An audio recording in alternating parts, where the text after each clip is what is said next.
I, Layla, 34, female, still remember the exact moment when those words left David's 35-year-old lips. Not tonight or any night. The finality in his voice made my body go cold. We had been married for 6 years, and yeah, things hadn't been perfect lately, but I never expected something so final about our intimate life. Some background about me. I'm a marketing manager at a mid-sized tech company in the Midwest. Nothing fancy, but it pays the bills, and I've been steadily climbing the ladder. Been there about 8 years now. I met David in college during our junior year. He was studying psychology. I was in business. We clicked right away. Both of us were ambitious, but down to earth. We dated for 3 years before getting married in a modest ceremony with about 80 guests, mostly family and close friends. David worked as an HR consultant and made decent money. We bought a 3-bedroom house in a nice suburb about 4 years ago. No kids yet. We were both focused on our careers first. I always thought we had a good thing going. We both contributed to the household, took vacations twice a year, usually one beach trip and one visiting family. We had a decent social circle of other couples our age. Pretty normal life, nothing extraordinary, but stable and comfortable. At least that's what I thought. That evening started like any other normal day. I came home from work tired after a 10-hour day dealing with clients and a presentation that didn't go as well as I hoped. I was looking forward to seeing David, maybe ordering some takeout, watching a movie, the usual stuff couples do. The moment I walked in, I could tell something was off. He was sitting at the kitchen island, scrolling through his phone with this weird intensity. We had dinner while talking about boring stuff. His coworkers' drama, my project deadline, the usual crap. Then we moved to the living room where he continued scrolling through his phone, probably on one of those Reddit forums he'd been obsessed with lately, while I watched some random show on TV. When I leaned over to kiss his neck, something that used to make him smile, he pulled away sharp like I'd tried to stab him or something. "Don't," he said, not even looking up from his screen. "I'm not in the mood." "You haven't been in the mood for weeks now," I replied, trying hard not to sound frustrated, even though I totally was. "Is everything okay?" That's when he put down his phone, looked me straight in the eyes, with this cold expression I'd never seen before, and delivered those crushing words, "Not tonight or any night. I'm done with that part of our relationship." My mind raced through a million possible responses, but I just sat there like an idiot, my mouth probably hanging open. How do you even reply to someone suddenly ending physical intimacy in a marriage? No explanation, no room for discussion, just a one-sided decision that affected us both. "What exactly do you mean?" I finally managed to ask, hoping I misunderstood. "Exactly what I said," he continued, his voice weirdly calm, like he was explaining something to a child. "I'm comfortable with our life together, the house, our social circle, the stability. But I'm no longer interested in physical intimacy with you or with any woman. I've been reading a lot about how relationships don't have to include that, and I've decided I'm not participating in that expectation anymore. You can accept it or not, that's your choice." Holy. He'd been getting deeper into some of those online forums recently, but I never thought it would affect our relationship. I was completely blindsided. "So you're just unilaterally deciding that our marriage doesn't include physical intimacy anymore without any discussion?" I asked, trying to understand.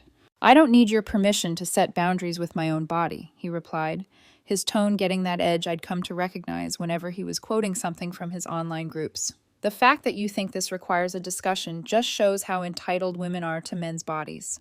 I sat back completely stunned. "David, this isn't about entitlement. This is about our relationship, about connection and intimacy between partners who supposedly love each other. Love doesn't mean I have to perform physical acts I no longer want to participate in," he countered. "When did this change? When did you stop wanting to be with me that way?" I asked, genuinely confused. Just 2 months ago, things had seemed normal. He shrugged. "It's been building for a while. I've just finally found the courage to vocalize it instead of performing for your benefit." That night, I slept on the couch, not because he asked me to, but because I couldn't bear to lie next to someone who had just shattered my understanding of our entire relationship. The next few days were weird as hell. We continued living together, eating together, even watching TV together, all while this invisible wall had been built between us.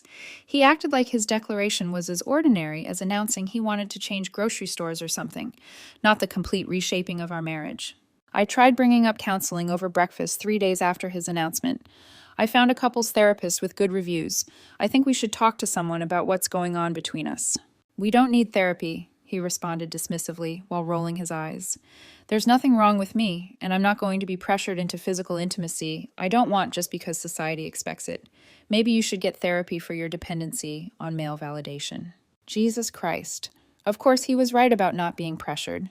I would never do that. But his complete unwillingness to even talk about this sudden change left me feeling like I was living with a stranger wearing my husband's face. Everything I said was twisted to make me sound like some kind of manipulator.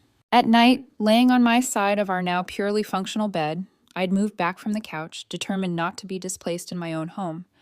I'd stare at the ceiling, wondering how I missed the gradual breakdown of our connection. Had I been so absorbed in work that I failed to notice him pulling away?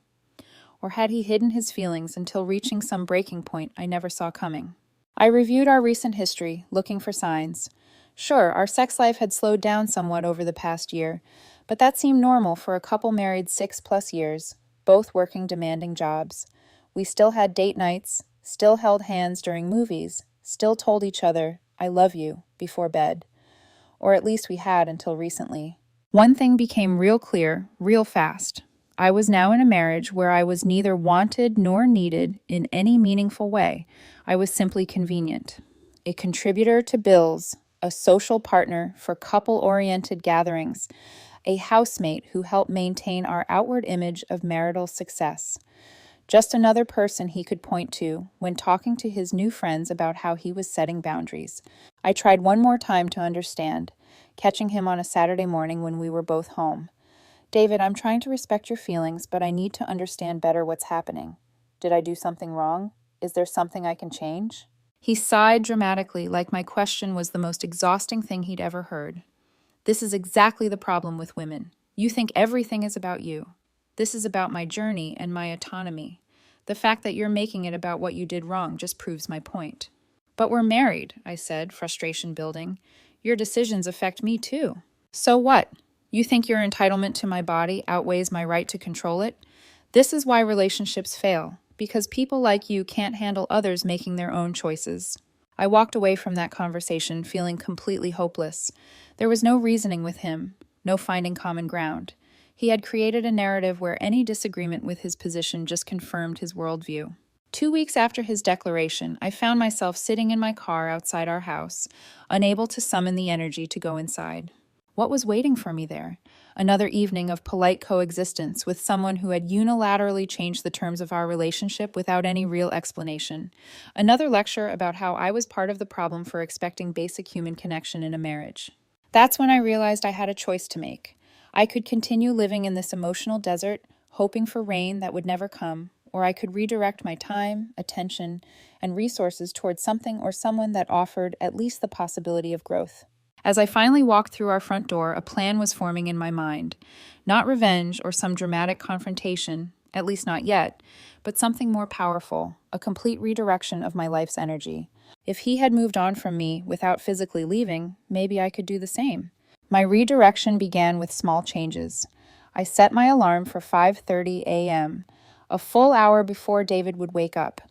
Those quiet morning hours quickly became sacred to me. Time that was completely my own, free from his judgmental stare and passive-aggressive comments. I started with 20 minutes of meditation, something I'd always dismissed as impractical with my busy schedule. To my surprise, that brief period of morning stillness helped clear my mind of the constant thoughts about my failing marriage. Next came physical exercise. Nothing dramatic at first, just basic push-ups, sit-ups, and a short run around the neighborhood. By the time he emerged from our bedroom, I had already showered, dressed, and started my day with purpose. "You're up early," he commented on the third day, finding me sipping coffee and reading at the kitchen table. The slight annoyance in his voice was obvious. He was used to me being half asleep while he dominated the morning space. "Just making some changes," I replied casually, not offering any further explanation. He didn't ask for one, just made some comment under his breath about toxic positivity and workout culture that I pretended not to hear. The second week, I joined a gym near my office. Instead of rushing home after work to an increasingly uncomfortable environment, I spent an hour working out. The physical exertion became a form of therapy. Each rep pushed out another fragment of resentment and self-pity. I started fantasizing about the future, one where David wasn't the center of my universe. I also reconnected with old friends I'd neglected during my marriage. Women David had always disliked for being too dramatic or bad influences. Nothing dramatic, just casual lunches and after-work coffees. I was careful not to mention my marital situation. These meetings weren't about seeking sympathy or bad-mouthing my husband. They were about rebuilding connections that had nothing to do with my identity as David's wife. What was really interesting was realizing how many of my girlfriends were going through something similar. Not identical, but the same pattern. Partners who had gradually transformed into critical strangers, constantly finding fault with normal behavior while still expecting financial stability and emotional support. My friend Rachel, 36, was dealing with a boyfriend who suddenly declared her love of books a waste of time and demanded she spend evenings watching political debates instead. My college roommate Allison, 35, couldn't post anything on social media without her husband jumping in to correct her thinking. "It's like they want us to be both cheerleaders and punching bags," Rachel sighed over lunch one day. "You can't win." That phrase stuck with me. You can't win. Not if you keep playing by constantly changing rules you had no say in creating. So maybe the answer was to stop playing altogether and create my own game. I started setting aside money in a separate account David couldn't access. Nothing dramatic that would affect our household contributions, just redirecting my discretionary spending and slowly building a safety net. If nothing else, it gave me a sense of control in a situation where I felt increasingly powerless. 1 month into my redirection, I caught my reflection in the mirror and barely recognized myself. The daily workouts had started reshaping my body, shoulders stronger, waist slimmer. My posture had improved, and the constant tension that had knotted my neck and shoulders for months had eased. But the most significant change was in my eyes. They looked focused, alive in a way they hadn't been since his declaration. I updated my wardrobe next. Nothing flashy or desperate, just well-fitted clothes that suited my improving physique and projected confidence. When I wore a new blouse to dinner with friends, several people commented on how good I looked. "You've lost weight, haven't you?" our friend Melissa asked during a dinner party. "Just been taking better care of myself," I replied with a smile.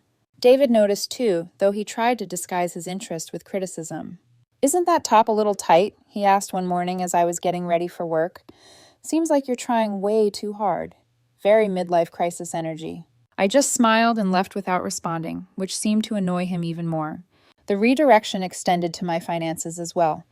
We always maintained separate accounts alongside our joint one for household expenses. I continued contributing my share to our joint obligations, but redirected my discretionary spending. The expensive trip to a wellness retreat in Costa Rica that David had been hinting about for our anniversary, that money went instead into a high-yield investment account under only my name. I also invested in a photography workshop, a passion I had abandoned years ago after David complained about the time it took away from us. Ironic now, considering his stance. Photography got me outdoors on weekends, hiking to capture landscapes at dawn when the light was perfect. These solo excursions became another form of meditation. Behind the camera, framing each shot, I found a state of flow that allowed me to forget everything else. I invested in decent equipment, nothing outrageous, but a good DSLR camera and a couple of quality lenses. My first few attempts were pretty amateur, but I watched tutorials online and practiced constantly. Soon, I was capturing images I was genuinely proud of. Mountain landscapes bathed in early morning light, close-ups of frost patterns on fallen leaves, dramatic storm clouds gathering over fields. I started posting my work online, connecting with other photographers, and building a small following that appreciated my eye for composition. Some of my photos even started selling as prints through an online marketplace, creating a small but growing side income that went straight into my separate account. "Where have you been going so early on Saturdays?" David asked, after several weeks of my new routine. The entitlement in his voice was crystal clear. He was used to me being available whenever he wanted. "Taking photographs," I answered simply. "Since when are you into photography?" The accusatory tone made it sound like I needed his permission to have hobbies. "I've always been into it. I just haven't had the time to pursue it until now." His expression suggested he wanted to ask more but couldn't quite figure out how. Or perhaps he didn't want to show too much interest in my life after having so deliberately stepped back from it. Well, I needed help with some things around the house last weekend, but you were nowhere to be found, he complained. Typical. No interest in my activities, just how they inconvenienced him. You could have texted, I replied calmly. Phone works even in the mountains. I shouldn't have to text my own wife to get basic help, he snapped. I just shrugged. Things change. Those two words hung in the air between us, and I saw something flicker across his face. The first hint that he was beginning to realize his declaration might have consequences he hadn't anticipated. At work, my renewed focus paid off big time. I approached projects with clarity and confidence that hadn't been there during the months of marital distress. My boss, Rob, 45, noticed the change. Whatever you're doing, keep it up, he said, after I successfully landed a major client that had been on the fence for months. You're on fire lately. The compliment meant more than it should have. After months of feeling unwanted at home, professional recognition filled some of the void. Not completely, but enough to keep moving forward. I volunteered for projects that required travel, something I'd avoided in the past, to spend more time with David. A 3-day conference in Chicago, a week-long training in Denver, a client meeting in Boston. Each trip was a breath of fresh air. Hotel rooms where I could spread out without judgment. Meals where no one made snide comments about my choices. Conversations with people who didn't view every interaction through an ideological lens. During my Denver trip, I met up with an old college friend, Sarah, who had moved there years ago. We hiked in the mountains, and I took some of my best photos yet. When I posted them online, my follower count jumped significantly, and I sold 3 prints within a week. You know, you could actually turn this into a serious side business, Sarah said, as we rested at a scenic overlook. Your eye for composition is really good. Her casual encouragement planted a seed in my mind. What if photography wasn't just an escape? What if it could be something more substantial, a potential path to a different future? 3 months into my redirection, I was sleeping better, looking better, and performing better in nearly every aspect of my life, except my marriage, which remained this empty shell of formal interactions and parallel existences. The irony wasn't lost on me. In withdrawing his affection, David had inadvertently pushed me toward becoming a stronger version of myself. It was like the universe's strange way of compensating. What David didn't know was that I'd opened a separate checking account and started routing 50% of my paychecks there, including my performance bonuses. The other 50% was more than enough to cover my share of our joint expenses. I was building my escape fund, dollar by dollar. Not that I was planning to leave just yet. I wanted to see how this played out first. One evening, as I prepared to leave for a photography meetup, he asked an unexpected question. Are you seeing someone else? The entitlement in his voice was unbelievable. He could end our physical relationship unilaterally, but still expected exclusive access to my time and attention. I paused by the door, camera bag over my shoulder. No, I answered truthfully. Why would you ask that? You've changed, he said, his voice carrying a note I couldn't identify. You're hardly ever home anymore. The hypocrisy of his concern almost made me laugh. I'm just redirecting my time and energy into things that fulfill me, I replied, using his own clinical approach. Isn't that what you've been doing? That's different, he responded, clearly irritated that I'd used his own logic against him. I made a personal choice about my body and autonomy, he continued. And I'm making personal choices about my time and interests, I countered. Seems perfectly fair to me. So you're what? Punishing me? His voice rose slightly. Not at all, I replied calmly. I'm adapting to our new reality. You set a boundary, and I respect that. I'm simply setting boundaries of my own. He had no response to that, and I left without waiting for one. As I drove to meet my photography friends, I realized something fundamental had shifted. For the first time since his declaration, I wasn't desperately hoping for him to change his mind. I was too busy creating a life that no longer centered around his approval or affection. At the meetup, I showed my recent shots to the group. Among them was a man named Martin, tall, easygoing, with a camera slung casually over his shoulder. He worked as a freelance photojournalist, contributing to magazines and travel sites. These are really good, he said, looking through some of my shots. You've got a natural eye for light and framing. Ever thought about doing this professionally? His words struck me harder than I expected. David's criticism had become such a constant soundtrack that genuine encouragement felt almost foreign. I smiled, a little self-conscious. I've sold a few prints online, but it's mostly just a hobby. Well, if you ever want feedback or guidance, I'd be happy to help. Martin offered. His tone wasn't pushy, just kind, supportive. I thanked him, tucking the offer away in my mind. By the time I got home that night, David was already in bed, probably annoyed I hadn't been there to listen to his latest complaints about coworkers. I didn't care. I had bigger things on my mind. The pivotal moment came during a company retreat 6 months into my redirection. My team had gathered at a lakeside resort for a weekend of strategic planning and team building. After a productive day of meetings, we relaxed around a fire pit, sharing stories and snacks under the stars. My colleague Emma, 29, who had joined the marketing department 3 months earlier, sat down beside me. Emma was warm, supportive, and actually interested in other people's lives. You know, when I first started, everyone told me how lucky I was to be working with you, she said softly. Really? Why's that? I asked, genuinely curious. They said you'd completely transformed the department's performance, but they also mentioned how much you've changed personally over the past few months. They said you used to be withdrawn, almost sad. That doesn't match the person I've known. I stared into the flames, considering how to respond. Let's just say I went through some personal challenges and decided to focus on what I could control rather than what I couldn't. She nodded thoughtfully. Well, whatever you did worked. You seem completely in your element now. Her words made me pause. Maybe I really was changing in ways that others could see. When I showed her some of my recent photographs on my phone, she gasped. These are amazing. You have a real talent. Have you considered showing these professionally? Actually, I've sold some prints online, and a magazine might feature a few, I replied, surprised at how good it felt to share this part of my life with someone who genuinely seemed to care. That's fantastic, she said, smiling in a way that felt unguarded, genuine. The warmth of her presence reminded me of something simple. I deserved to be around people who saw me, not people who dismissed me. Later, as the group dispersed to their cabins, Emma walked alongside me on the path. Some of us are planning a sunrise hike tomorrow before the meetings start. You should join. Perfect lighting for those landscape shots you love. I agreed. The next morning, standing at the top of a ridge with Emma and 2 other colleagues, I watched the sun paint the sky in brilliant oranges and pinks. I took dozens of photographs, but found my lens repeatedly drawn to the horizon, new beginnings, endless possibilities.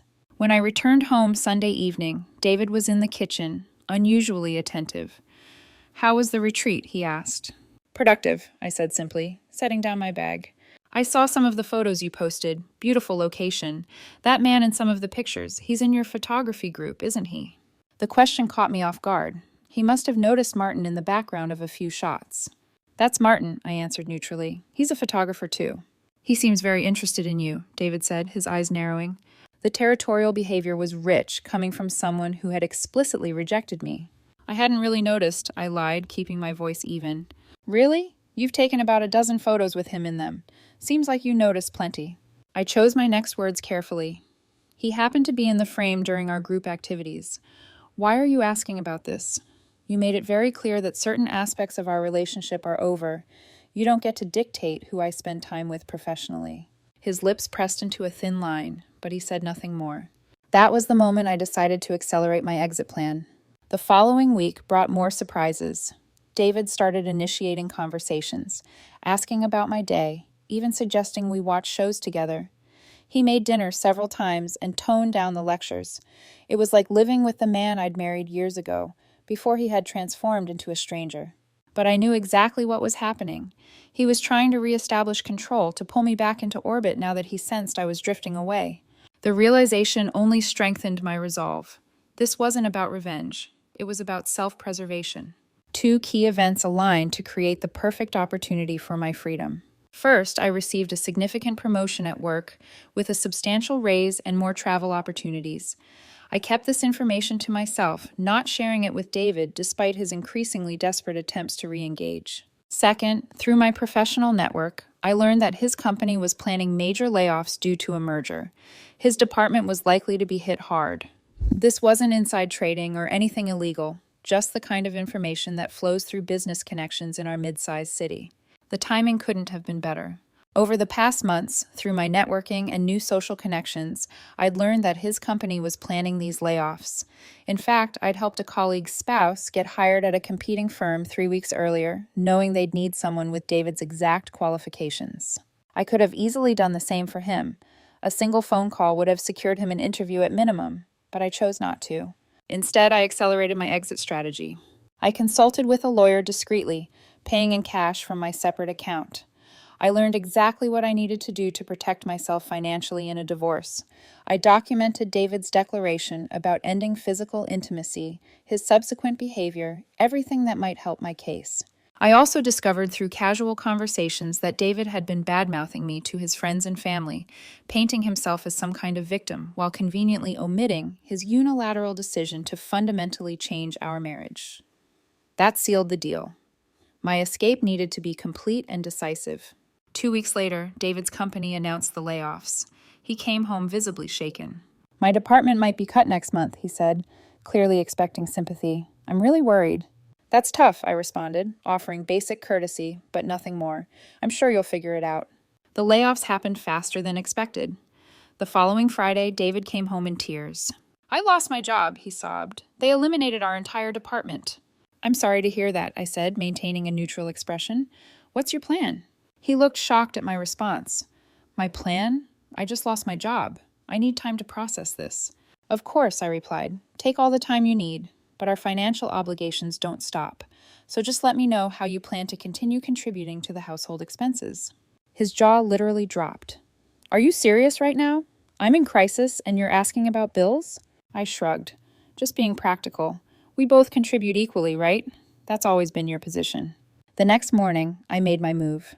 While David was in the shower, I transferred every penny from our joint account into my private account, leaving just enough to avoid overdraft fees. Then I packed a bag with essentials and my most important possessions. When he emerged from the bathroom, I was waiting in the living room with divorce papers. "What's this?" he asked, eyeing the documents.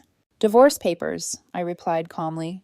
"I have realized I deserve better than a one-sided marriage with someone who unilaterally changed the terms of our relationship without discussion or compromise."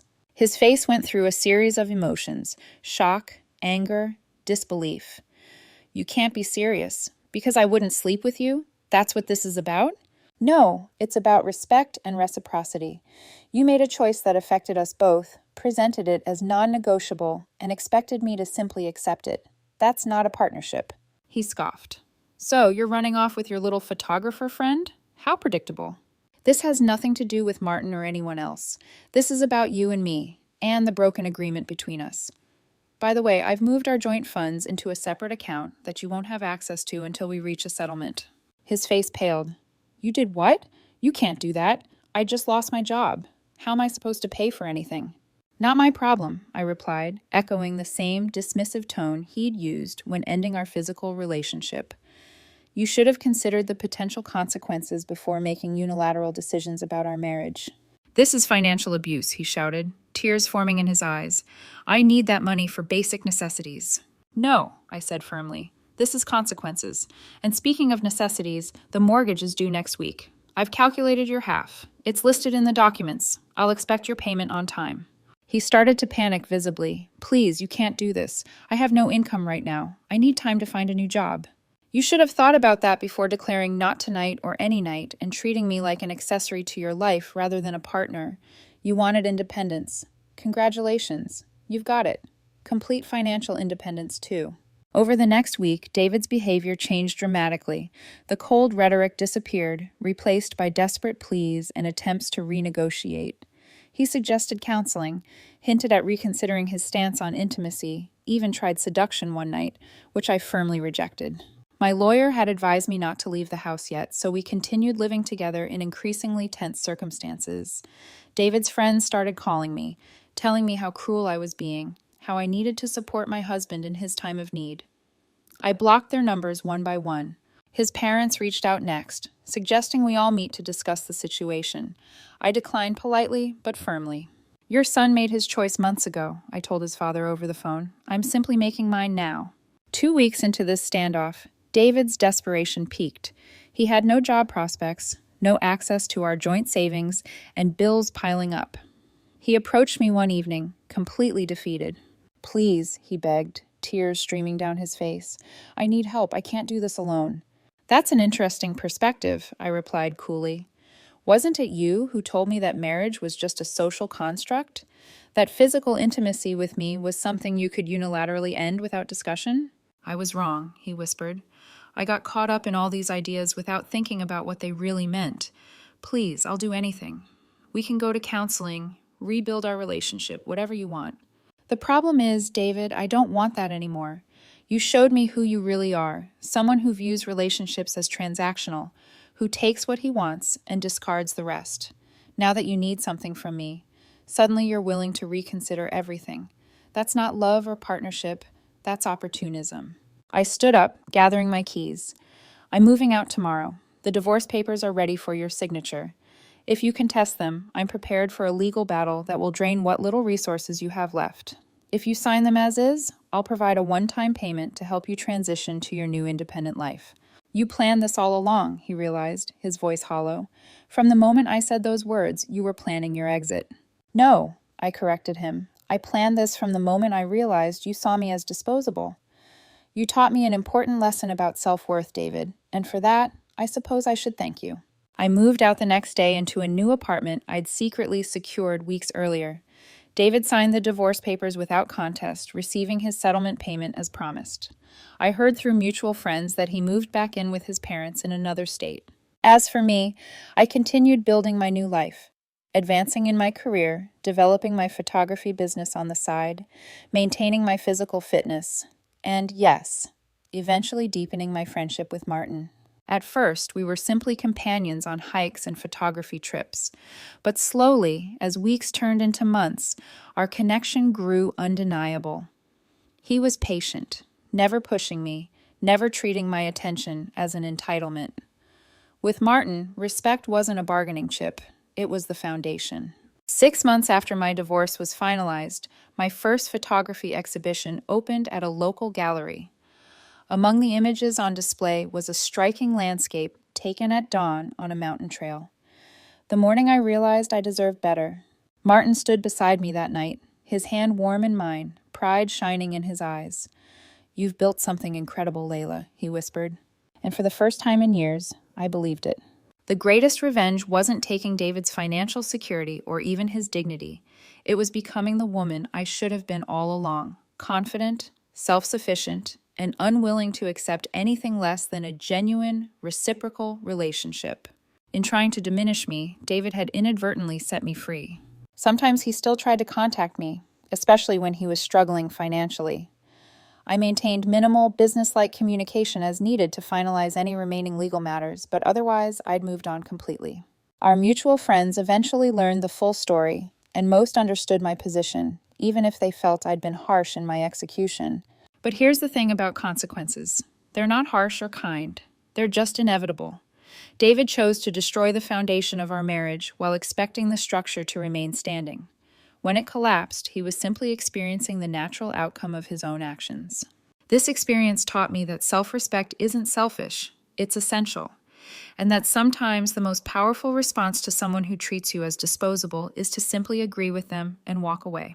Not in anger or bitterness, but with the calm certainty that you deserve more than they're willing to give. So if you're reading this and recognizing your own relationship in my story, know that you have choices. You don't have to accept unilateral changes to your marriage. You don't have to diminish yourself to accommodate someone else's ideology. And most importantly, you don't have to wait for permission to start building a life that fulfills you. The person who tries to change the rules without your input is telling you exactly how much they value your voice in the relationship. Listen to what they're really saying, not just with their words, but with their actions.